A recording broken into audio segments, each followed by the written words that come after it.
Still shooting. Oh, dude, they fucking shooting up. Hell yeah. What the f? Dude, that nigga got an AK. Hell yeah, he does. Look at this wacky motherfucker. He got serious gun. Oh, now he's getting a motherfucker. Oh. He's grabbing another gun.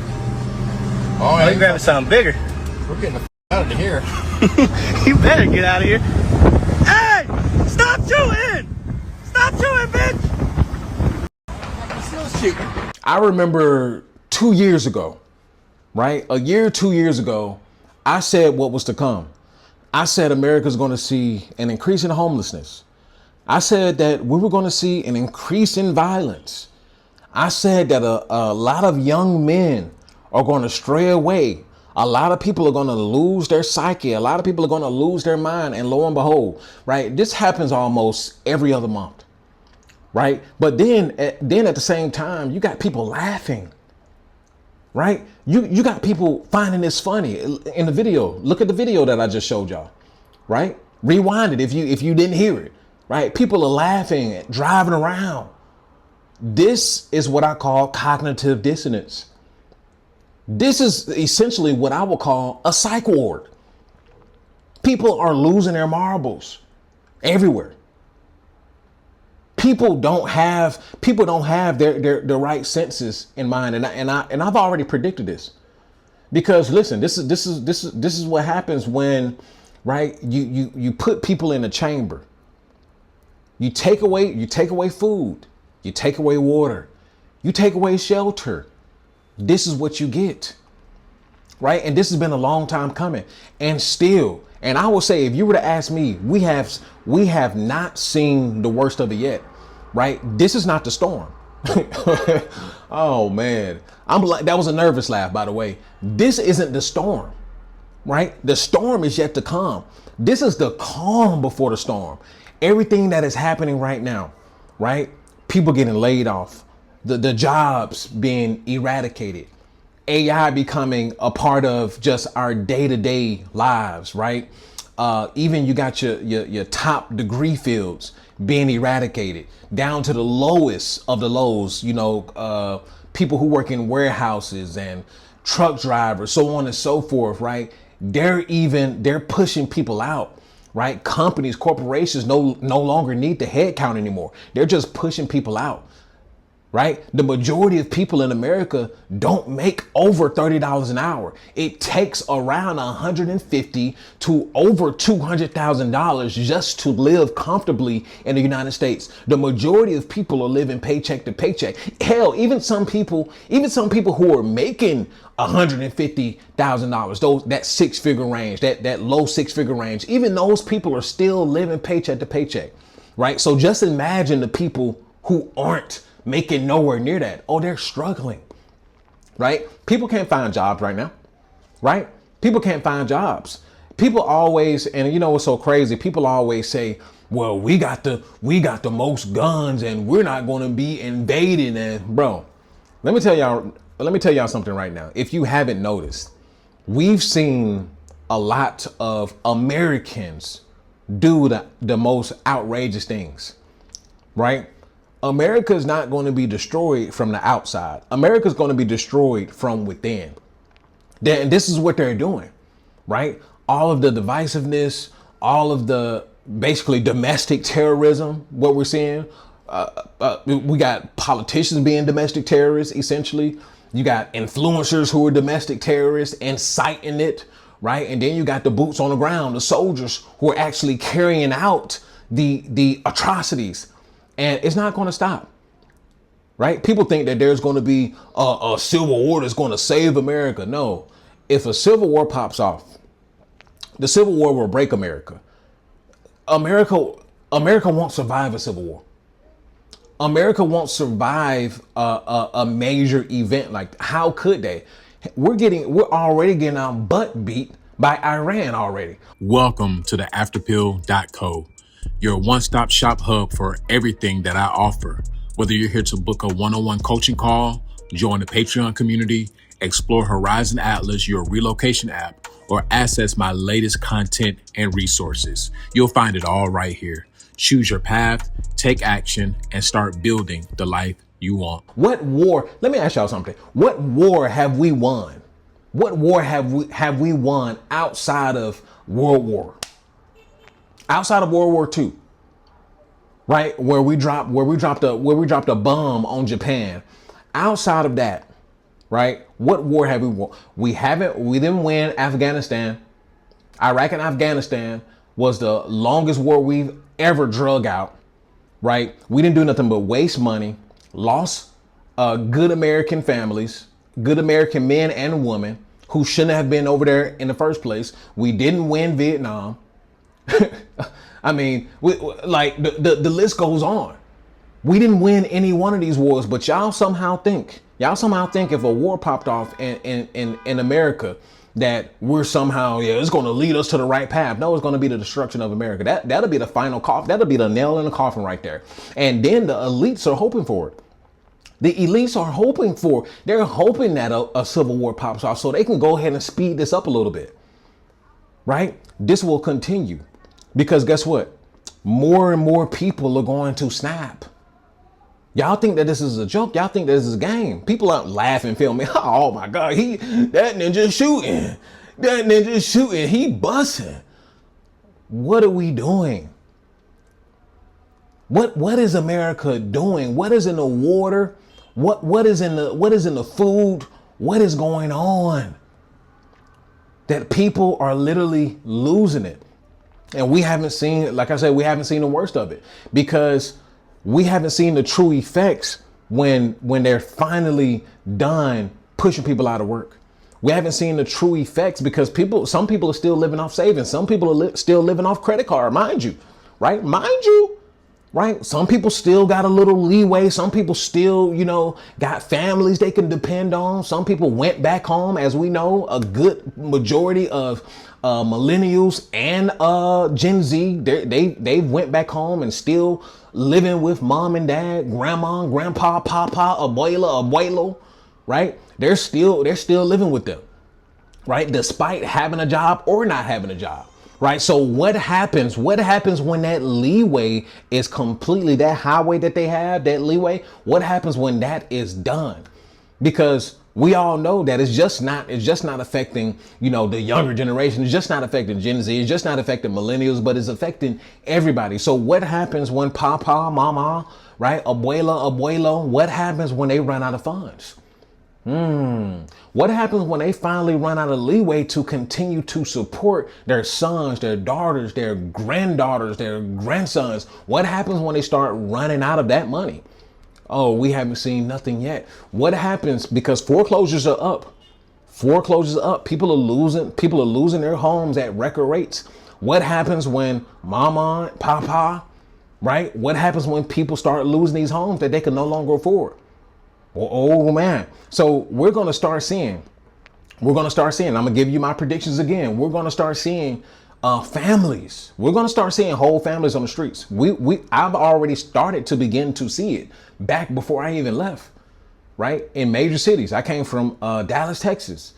You have whole families and they don't look the traditional homeless. Like I was seeing people on the street that look new homeless. y'all probably like, what do you mean new homeless? Yeah, I was starting to see people on the street. They don't look like, see, there's a difference. You have people on the street that look, like they're addicted to drugs. You got people who look like they just been homeless for about 20 years. They whole dang on life. They look like they struggling with substance abuse, alcoholism, or something like that. You got those people.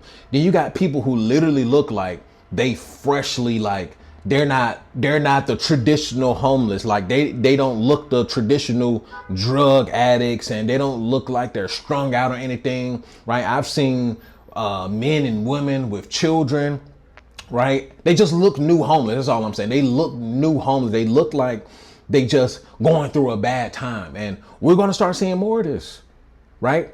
Because when you talk about people losing their homes, and when you talk about the rise of evictions because of the lack of jobs and the lack of good paying jobs, I mean, a lot of people are choosing the street, right? A lot of people are choosing their cars as well. Man, if you go to a 24-hour gym, right? Go to a 24-hour gym.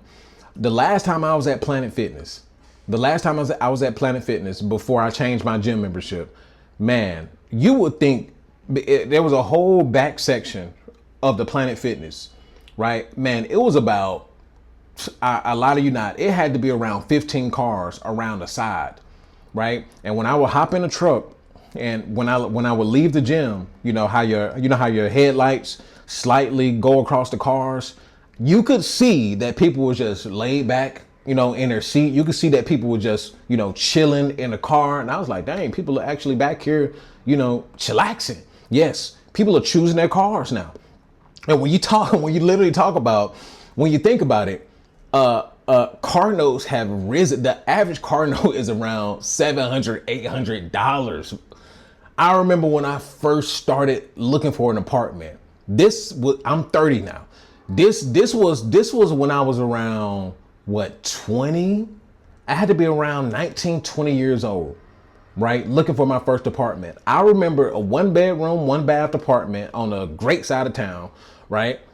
Was around $700, $800 a month, maybe $850, something like that, without utilities being included.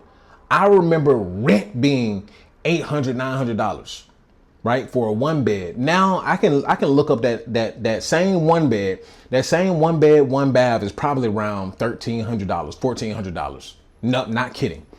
So you have people literally paying rent to be in their cars. Hell, you might as well live in the mofos. You might as well live in those mofos. But then you got to account for repossessions are up too. So, man, it's not looking good, because we haven't seen the tsunami effect of this yet, right? The tsunami hasn't come yet, right? When people are finally, like, when it comes to a head, when the most amount of people will be on the streets, the most amount of people will be with cars, the most amount of people will be without homes, right? And hopefully you have a family. If you're watching this and you live with loved ones, you live with mom and papa, abuelo, right? Hopefully their home is paid off. I know some people, waiting on a home to be passed off to them, right? But that's probably not a good majority of people, right? A good majority of people are probably staying with loved ones who probably had to pull out another loan on the house, right? Or they probably used a HELOC or something like that. Listen, it's not looking too good, man. It's not looking too good. And when you account for all of this, right? When you add all of this disaster up, when you add all of these atrocities up, you're going to get people who snap more and more and more, right? We're going to start seeing people, right, just losing their minds. I mean, it's already happening. It's already happening. So we're going to start seeing more political violence, especially as it gets close to November. Man, as November comes around the corner, right? As midterms come around the corner, we're going to see more political violence. I've already called it, right? And especially after November, depending on the results of the midterm. Listen, I'm a proponent of protecting yourself. Y'all better have all the armory you need, right? You better get your AKs and your ARs together, because it ain't gonna look too good. Because you got people who are just waiting, they have nothing to live for. And that's the problem today, especially with a lot of young people. They have nothing to live for. Then they're listening to these extremists. They're listening to extremists, and extremists. These guys, your legion of incels. These guys don't even participate in everyday activity in the United States. Hell, they don't even live here, right? He lives in Bulgaria somewhere. I know he don't live in Bulgaria, but somewhere over in that field, Romania or something, right? Ninja travels back and forth or whatever. But you got people like this who incite, right? You got people like this who, they're not looking to mend society. They're not looking to put society back together, but they're merely inciting the destruction of society. And by all means, whatever, make your money, bucko. But they're not doing nothing healthy for especially young men. They're just inciting, right? And now the pimple has come to a head, right? And we're going to see a lot of young men. They already engulfed into social media. They're already half retarded in the first place. They have NPC, half human in the first place. So, man, I wish y'all the best, man. Keep your head on the swivel. Stay safe out there. And listen, man, the after pill is the ideology. The escape blueprint is the framework. And PFP life is how you should live. In purpose, in freedom, and in power. If you need some one-on-one coaching, if you want to learn more about relocating to a country of your choice, hit that link in the description. And also check out horizonatlas.ai, horizonatlas.ai, your relocation app. If you want to learn about visas, if you want to learn about residencies, if you want to learn about if that said country is safe for you or best for you, if you want to learn about cost of living, what it costs to rent, what it costs to own, so on and so forth, horizonatlas.ai is the app for you. Hit that link in the description and you will have everything that you need there. It will take you to my website. It will take you to my Patreon. It will take you to Horizon Atlas, and it will take you to, possibly booking a coaching call with me. So hit that link in the description, and I'll see you guys on the Patreon, and I'll see you guys in the next video. Peace. Welcome to the afterpill.co, your one-stop shop hub for everything that I offer. Whether you're here to book a one-on-one coaching call, join the Patreon community, explore Horizon Atlas, your relocation app, or access my latest content and resources, you'll find it all right here. Choose your path, take action, and start building the life you want.